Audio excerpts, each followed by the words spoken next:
bruh, bruh, bruh. Hey kids, remember when you used to wake up early for Saturday morning cartoons and your biggest worries in life were whether or not the princess was in this or another castle? Let's go back there, because it's Throwback Thursday. Well, hey there everybody. It is time to talk about a game that I have had on the NES for a long time, and I don't remember ever playing it, because it was one of these ones, it's a black box title. It's one that I was always like, yeah, I get it. It's Rad Racer, but, motorcycle. Anyway, finally got around to playing it. Different than what I expected. Better? Question mark? I don't know. Watch and find out. So, Mach comes to us in 1986, here in North America anyway. It's a 1985 Japan release. I mean, we're all used to the fact that just about everything got released a year earlier in Japan when it comes to Nintendo. And this is no different. Made by HAL Laboratory, basically a secret Nintendo, makers of Kirby and whatnot, but also they're basically Nintendo. Pretty much. Anyway, so Mach Rider is exactly what you'd think looking at that box art. I do love the black box titles because it was the first time the video games were honest about what they would look like. I do have that Art of Atari coffee table book where, man, such gorgeous, incredible art. And then you see the actual gameplay and you're like, wow, you vastly oversold this game. You are expecting children to have even better senses of imagination than we thought possible, given the disparity between the art on the box and what you actually get in the game. The black box games, and this is part of Nintendo's success, was like, this is what Mario looks like. This is what Duck Hunt looks like. This is what Excite Bike looks like. All of those black box games, you're just like, okay, this is what I'm going to get. And then it's what you get. And then you're like, okay, cool. This is pretty much it. Pretty much the deal. So yeah, Mach Rider can be had for a decent, it's reasonably affordable as long as you're not trying to buy it complete in box. Who screwed up these complete in box prices? Come on. It didn't used to be that much more expensive to buy something complete in box. And it's these freaking investors. It's the people who are going to buy the game, go get it freaking, rated by PSA or somebody else, who's going to take a look at it, encase it in plastic forever, and never freaking play it. Ooh, sweet, you totally know how to video game.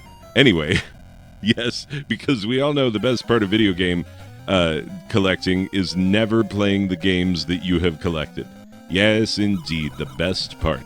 Anyway, so yeah, Mach Rider is exactly what you think based on the cover art. It's a post-apocalyptic motorcycle racer in which the planet has been invaded by the evil quad runners, who drive three-wheelers. Not sure how you get quad runners on three-wheelers, but whatever.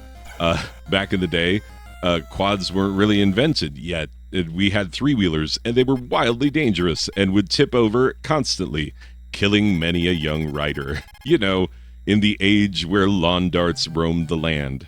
And safety then was not what it is now. People were like, well, you're going to lose some kids along the way.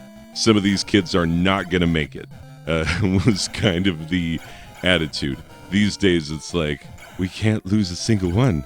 We got to put them all in helmets and knee pads just to go on the internet. Anyway, not a bad idea, I guess. So, yeah, box art, you just think motorcycle racer on this game. Gameplay, it's like, it is post-apocalyptic times. And then you start playing and you're like, the story doesn't really matter. It's vehicular combat. And old school vehicular combat is fun. I just enjoy me some old school vehicular combat, and so do you, as a matter of fact. I'm not sure whether or not you've ever considered your opinions on the matter, but if you like video games, then by extension, you must. It is a must that you enjoy vintage-style vehicular combat games. I mean, who doesn't? But seriously, though, I used to look at vehicular combat games, your Spy Hunters, it was Rad Racer, right?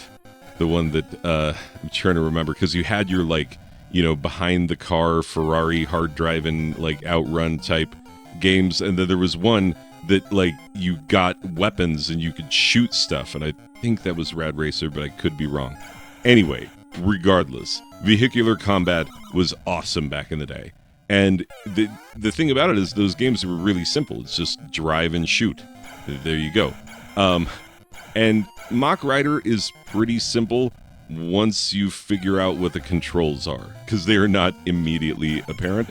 I mean, some things you figure out, but like it takes a moment. I had to go download the manual and take a look. So here's what you do to make sure that you're not getting killed every 4 seconds, because if you don't know how to work the gear shift, that is key. If you don't know how to work the gear shift, you're just going to get rear-ended by all the quad runners, and you're going to die, and it's going to be frustrating. So here's how to make it not that as an experience. So, yeah, your A button is the throttle, your accelerator, and B is your gun. And so in order to get places, you got to hit your throttle, but then you have to use the D-pad up and down to shift gears. And you're already using the D-pad for your left and right, which is how you control where you're going. So the D-pad usage becomes very important, and you have to be very intentional about what you're doing on the D-pad. And at first, it feels a little clunky, but then you get the hang of it, and you're like, nah, it's not too bad. Gear shifting up and down, steering left to right. You'll have a couple, button presses that you might not have intended early on, but after you get the hang of it, it's not an issue. It really, really is not. Anyway, so yeah, you gotta get up to a good speed, quick as you can, and take out as many baddies as you can. But you do have a limited number of shots, which you can replenish by forcing the enemies into an obstacle, like sideswiping them and making them crash into a barrel. Very hard to do. Not sure that I did it successfully even one time. So, yeah, replenishing your shots is hard to do, but it is a thing that's possible. But yeah, the thing I found really interesting is that the gear shifting is very similar to how gears shift on an actual vehicle, in that if you start out in too high of a gear, it's just gonna go super slow. I mean, you can't stall, which would make it very realistic, just stalling out, and then you have to start the thing over again.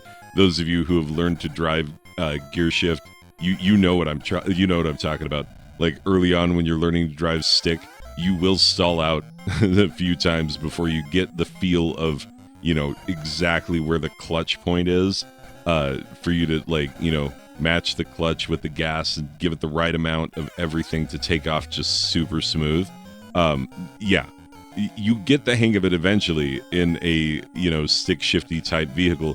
And indeed, you do get the hang of it in this game as well. But I do find it interesting that they're like, no, we're going to have this stick shift actually be accurate. And also, there's a speed boost for if you shift into fourth while you're maxed out in third, it'll go 4+. It'll go a little faster than regular fourth gear. And sometimes you really need that speed boost, but it's hard to control. It gets harder to control the faster you're going, just like in real life. Anyway, so yeah, really cool use of realism. Now, comparatively, Mach Rider, it looks a lot like, it's got a pole position-y feel. I mean, I'm trying to, compare it to things that, even Road Rash is a decent-ish comparison, but not entirely. Road Rash does have some combat things, but not like this.